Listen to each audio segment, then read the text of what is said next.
Alright, this is Bart with a Bicycle Rider, and this is a bit of a how-to video.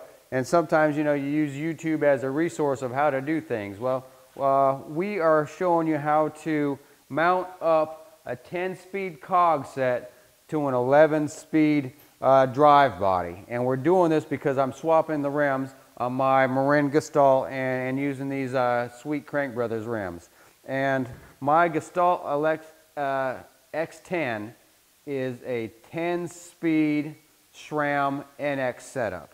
And it's been a really rock solid setup. Being 10 speeds is pretty economical, and it seems to be pretty rock solid. So I'm sticking with the 10 speed because one of the reasons I purchased this bike, it was more of a economy style gravel bike, so I don't want to go ahead and upgrade a bunch of parts on something that I bought to be kind of an economy build in the first place. So I think mounting these gravel wheels sets up to this bike is really gonna wake this bike up. But let me just show you a little trick we had to do, and Gary can put the details on the size spacers we had, but we had to look it up on the internet to see what size spacers we were going to need to put the cog set in line perfectly, and that way you don't have problems with the shifting. So it's pretty important to make sure you've got the right spacing. And we had to use 2 different spacers, and we can put the chart up in the description. But there was one spacer that was a bit tricky. It was almost like a jigsaw puzzle. It has to be just in the right spot.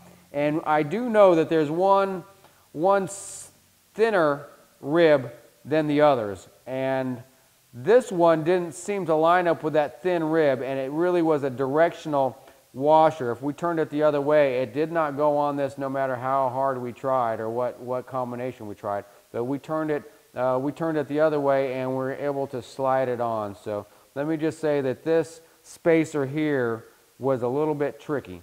My combination needed 2 spacers, and this second spacer Gary figured out, just slides on real nice. And that'll make sure that my rear cog is in line with the chainstay or the chain line the way the manufacturer designed it to be, and that way everything shifts good.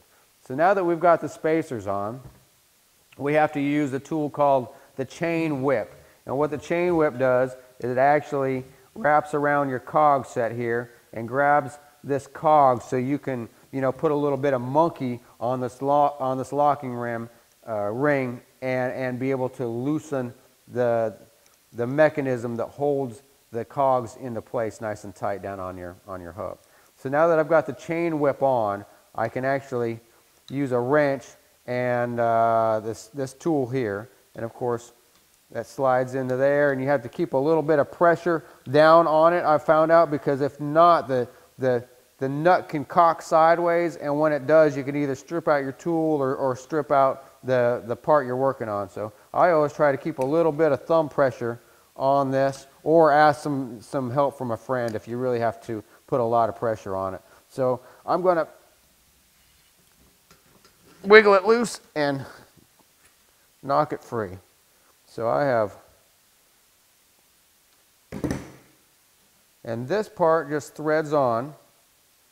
So I'll put this next to the other rim, and you can see I have the rims pretty close to each other. I'm going to go ahead and line up my smallest tooth up top, so that way when I take this combination of rings off, I can set the smallest tooth straight on, because if you do it right, it goes pretty easy. If you do it wrong, you end up having to do it piece by piece. So you'll take off the 11, which is the smallest one, and just set that to the side.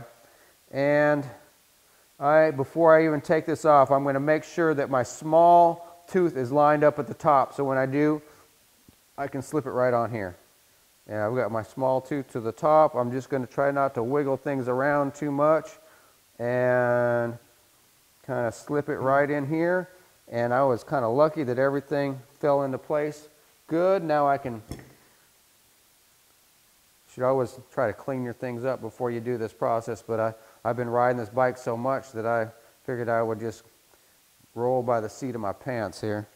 And I am going to set this down the same way. There's one smaller tooth than the rest of them, and I'm going to put that right on top and slip that right down into place. So everything feels like it's nice and tight, and I can go ahead and screw on the locking mechanism here. And I like to start the threads by hand first to make sure everything's in line and not going to be cross-threaded. And on this last piece of the puzzle, you don't need the chain whip anymore. You really need that to compensate for the freewheel. So last piece of the puzzle is just lock this down, and I do it nice and tight. You can kind of feel the teeth grab, and when you feel those teeth grab, just give it a little bit more and make it fairly snug.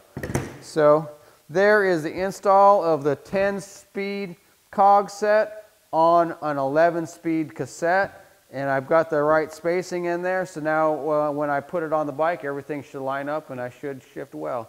So we'll do a little video later and just see how this whole process worked out once it's on the bike and working or not working. So we'll give myself a test on this. All right, well, thank you. All right, well, we just wanted to add a little end card of the finished product, and I really like the way the rims look on this bike, and now I can't really wait to ride them. I did have a little mistake I made when I was trying to go tubeless. I didn't realize, but these tires that I was trying to set up tubeless are not tubeless ready tires. So we had a little error on my fault with that.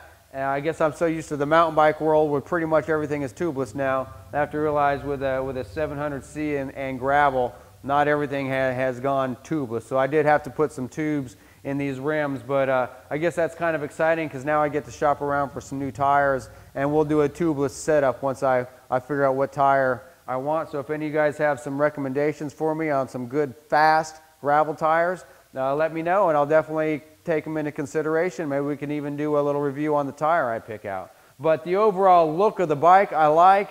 I already know I love the way the rims ride because I've ridden Gary's bike, and Gary, has the same rims. So I'm really looking forward to see how much of an improvement these wheels make on this bike. And I have a feeling I'm really gonna enjoy it. And like I say, I already like the way it looks. So that was our video on installing the Crank Brothers gravel wheel set, 700C wheel set on a gravel bike. And we've got my bike we're going to put in a race, and Gary's bike we're using for longevity on some Grand Fondos, all on the same style wheel. So we're going to keep doing a long-term review on these Crank Brother gravel wheels, and we'll let you know how happy we are or if it starts giving us a problem. Thanks for sticking with us.